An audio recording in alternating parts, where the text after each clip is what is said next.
രാവിലെ ഇന്ന് ദോശയും ഇഡ്ഡലി ഉണ്ടാക്കുന്നുണ്ട്. അപ്പം മാവൊക്കെ ഒന്ന് ഉപ്പിട്ട് കലക്കിയതിന് ശേഷം ഇഡ്ഡലി അങ്ങ് ആദ്യം ഉണ്ടാക്കുന്നുണ്ട്. ഇപ്പം ഇഡ്ഡലിയൊക്കെ റെഡി ആയിട്ടുണ്ട്. ഇഡ്ഡലിക്ക് ചുമന്ന ചമ്മന്തിക്കറി ഉണ്ടാക്കുന്നത്. അപ്പുറത്ത് ചായയൊക്കെ തിളച്ച് വന്നിട്ടുണ്ട്. അപ്പം ചമ്മന്തിയൊക്കെ റെഡിയാക്കിയതിന് ശേഷം ചായ എടുത്ത് എല്ലാവർക്കും കുടിക്കാനായിട്ട് എടുക്കട്ടെ. കൊച്ചിങ്ങ് കുടിക്കാൻ പാലിൻ്റെ അകത്ത് ഒരു ഇച്ചിരി മഞ്ഞളോട് ഇട്ടിട്ടുണ്ട്. ഇപ്പം ബോൺവിറ്റയും ബൂസ്റ്റൊക്കെ അങ്ങ് മാറ്റിയിട്ട് ഇപ്പോൾ ഇച്ചിരി മഞ്ഞളിട്ടാണ് കൊടുക്കുന്നത്. അപ്പം ഒരാൾക്ക് ബ്രേക്ക്ഫാസ്റ്റ് കൊടുത്തു. പിന്നെ ദോശ വേണമെന്ന് പറഞ്ഞവർക്ക് പിന്നെ ദോശയും കൂടെ ഉണ്ടാക്കുന്നുണ്ട്. അപ്പം ദോശയും ചമ്മന്തിയൊക്കെ കഴിക്കാനുള്ളവർക്കൊക്കെ കൊടുത്തു. ഞാനും കഴിച്ചു.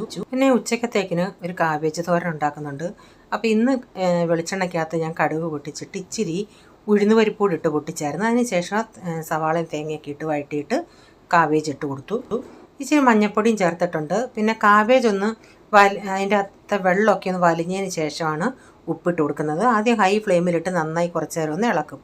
അപ്പോൾ ഇച്ചിരി ലിവർ ഉണ്ടായിരുന്നു, അതൊന്നെടുത്ത് വെളിയിലോട്ട് വെച്ചിട്ടുണ്ട്, അതൊന്ന് ഫ്രൈ ചെയ്യാനായിട്ട്. അപ്പോൾ ഒരു മോരുകറി ഉണ്ടാക്കിയിട്ടുണ്ട്. നമ്മുടെ കാബേജ് തോരനൊക്കെ ഇവിടെ റെഡിയായി.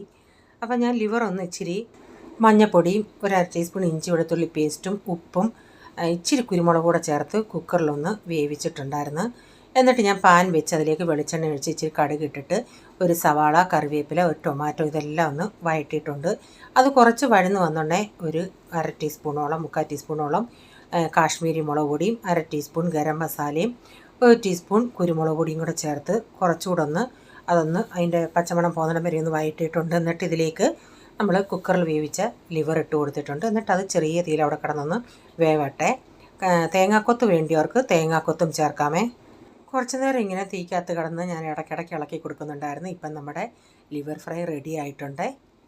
അപ്പം കുറച്ച് ഇഞ്ചി, ഇപ്പം ഇഞ്ചിക്കൊക്കെ ഒരു ഇച്ചിരി വില കുറഞ്ഞിട്ടുണ്ട്. നല്ല ഇഞ്ചി കിട്ടിയായിരുന്നു. നല്ല പൊട്ടിഞ്ചിയല്ല, നല്ല വിളഞ്ഞ് അത് മുറിക്കുന്ന ഉടനെ അതിൻ്റെ അകം നല്ല നീല കളറിലെ ഇഞ്ചി. അപ്പോൾ അത് ഇച്ചിരി കഴിഞ്ഞ ദിവസം കൂടുതൽ കൊണ്ടുവന്നുണ്ടെങ്കിൽ ഞാൻ അതിൽ നിന്ന് കുറച്ചെടുത്ത് ഇഞ്ചി പേസ്റ്റാക്കി. അപ്പോൾ അത് അരയ്ക്കാൻ നേരം ഞാൻ അത് അരഞ്ഞില്ല എങ്കിൽ ഒട്ടും വെള്ളം ചേർക്കൽ ഇങ്ങനെ ചെയ്യുന്ന സമയത്ത് ഇച്ചിരി വിനാഗിരി ഞാൻ ഒഴിച്ചായിരുന്നു. എന്നിട്ട് ഓയിലോ ഇച്ചിരി ഉപ്പൊക്കെ ഇട്ട് തന്ന് അരച്ചെടുത്തിട്ട് ഇങ്ങനെ നമ്മുടെ ഐസ് ട്രേക്കകത്ത് ഇങ്ങനെ കുറേശ്ശെ ഇങ്ങനെ വെച്ചിട്ട് അതൊന്ന് ഐസ് ആവുന്നുണ്ടെങ്കിൽ എടുത്തിട്ട് സിപ്ലോ കവറിലാക്കാം. പിന്നെ നമുക്ക് ഈ ഇഞ്ചിക്കൊക്കെ വില കൂടുന്ന സമയത്തൊക്കെ ഇതെടുത്ത് ഉപയോഗിക്കാം.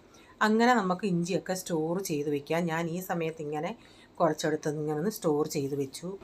അപ്പോൾ ഈ വീഡിയോയുടെ ഫുള്ളായിട്ടുള്ള വീഡിയോ ആർക്കെങ്കിലും കാണാൻ താല്പര്യം ഉണ്ടെങ്കിൽ ഞാൻ വിജീസ് കിച്ചൻ ചാനൽ വ്ളോഗിൽ ഇട്ടിട്ടുണ്ട്. അപ്പോൾ ഈ വീഡിയോയിലെ വിശേഷങ്ങൾ ഇതൊക്കെയായിരുന്നേ.